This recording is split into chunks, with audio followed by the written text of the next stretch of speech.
संभल महबूब अली संभल सांसद डॉक्टर शफीक उर रहमान वर्क के अंतिम दर्शन पाने के लिए उमड़ा जनसेवक। 10:30 बजे पारिवारिक कब्रिस्तान में दफन किए ले जाते शफीक उर रहमान वर्क। दिल्ली जामा मस्जिद के शाही इमाम चंद्रशेखर राणा, धर्मेंद्र सिंह यादव और भी कई MP, MLA और जावेद अली सांसद, पूर्व कैबिनेट मंत्री अकील उर रहमान, सदर विधायक इकबाल महमूद, दिग्गज मंत्री नेता पहुंचे। लाखों की संख्या में जनाजे में शामिल लोग, हर किसी की आंख नम। जमीन बरकाती अलीगढ़ ने जनाजे की नमाज पढ़ाई। मुद्दत रोया करेंगे मेरे मर जाने के बाद, शेर सुनाते हुए डॉक्टर वर्क का वीडियो सोशल मीडिया पर छाया। मुद्दतों रोया करेंगे मेरे मर जाने के बाद, याद आएगी मेरे गुजर जाने के बाद। यह शेर पिछले 1 साल के दौरान डॉक्टर शफीक उर रहमान ने अनेक बार समर्थकों को सुनाया। 4 बार विधायक और 5 बार सांसद बनने के बाद भी उस छवि को कायम रखा। अपने बयानों और भाषणों से वर्क कट्टर मुस्लिम नेता नजर आते थे, लेकिन उनकी जिंदगी का एक पहलू यह भी था कि जिसे अपना बना लिया फिर उसके साथ नहीं छोड़ा, चाहे वह किसी की भी जात या धर्म का हो। 4 बार विधायक बनने तक डॉक्टर शफीक उर रहमान वर्क स्थानीय मुद्दों को लेकर बात करते थे, लेकिन जब सांसद बनकर संसद में बैठे तो उन्होंने देश के मसलों पर खुलकर बोलना शुरू किया। 2013 में डॉक्टर शफीक उर रहमान वर्क ने संसद में वंदे मातरम का विरोध कर सदन से वॉकआउट किया तो देश भर में हंगामा हुआ। बाबरी मस्जिद को लेकर भी वह खुलकर बोलते थे।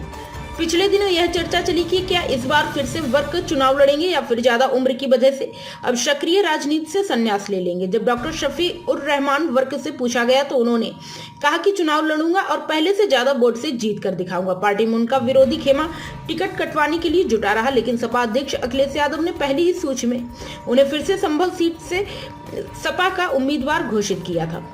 अस्पताल में भी नहीं छोड़ी नमाज। डॉक्टर शफीक उर रहमान वर्क 5 वक्त की नमाज के ऐसे पाबंद थे कि किसी भी हाल में वह नमाज नहीं छोड़ते थे। चुनाव के दौरान मतगणना भले ही निर्णायक दौर में हो, लेकिन जैसे ही नमाज का समय होता था वह मतों की गिनती से दूर हटकर नमाज पढ़ने के लिए बैठ जाते थे। इतना ही नहीं, अस्पताल में वह नमाज पढ़ना नहीं छोड़ते थे। 1 साल पहले हालात बिगड़ने से बाद निजी जन अस्पताल की ICU में उन्हें भर्ती किया गया था। दोपहर को अस्पताल स्टाफ ने आकर देखा तो वर्क बेड के पास ही चादर बिछाकर नमाज अदा कर रहे थे। जैसे भाई, जिस तरह से आप यहाँ शिरकत की है, क्या कैसा महसूस कर रहे हैं आज संभल खोई है पूरी दुनिया ने? देखिए, मैं मानता हूँ वर्क साहब आज की संसद के सबसे अनुभवी और सबसे उम्रदराज जो है वो शख्सियत थे। उन्होंने उनका पूरा राजनीतिक जीवन जब हम देखेंगे तो उन्होंने मजलूमों की मजबूत आवाज बनने का हमेशा जो है काम किया, उनकी आवाज का भी काम किया। आज ये बहुत बड़ी क्षति है, संभल को ही नहीं, पूरे पश्चिम उत्तर प्रदेश को नहीं, पूरे देश को एक मजबूत आवाज हमारे बीच से गई। पहले तो मैं उनके परिवार के लिए प्रार्थना करता हूँ कुदरत से, उनके परिवार को दुख सहने की शक्ति भी कुदरत दे और उनको भी अपने चरणों में स्थान दे। साथ साथ मैं ये वादा भी करता हूँ कि मजलूमों की आवाज़ कमजोर नहीं पड़ने दी जाएगी।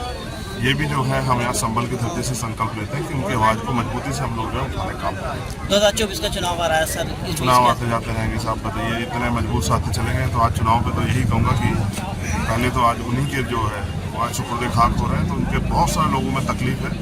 हम पे भी बहुत सारे फ़ोन आए और मैं भी दौड़ा जो है अपने पार्लियामेंट एरिया से नगीना से यहाँ चलाया कि भाई एक बार उनको अंतिम दर्शन करें। एक बहुत मजबूत सितारा जिसने लंबे समय रोशनी दी संभल को, आज वो हमारे बीच से छोड़ के चलेंगे। तो आज दुख में बस उनके परिवार के लिए प्रार्थना करता हूँ। शुक्रिया।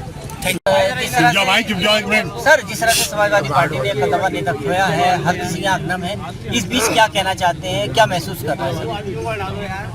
हम अल्लाह ताला से दुआ करते हैं कि उन्हें उनकी मग़फ़िरत फरमाए और जन्नत में उन्हें आला मुकाम अता फरमाए।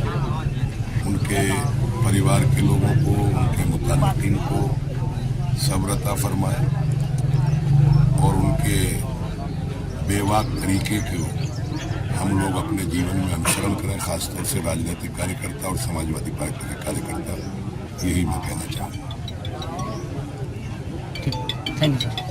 मोहब्बत के लिए इंसान को ये रिश्ता ही क्या कम है।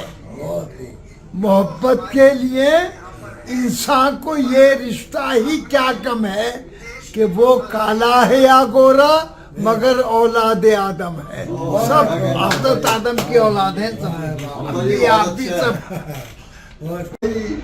देखिए, वफा की राह में कांटे बहुत हैं, वफा की राह में कांटे बहुत हैं, इसी में फूल भी खिलते बहुत हैं। हाँ।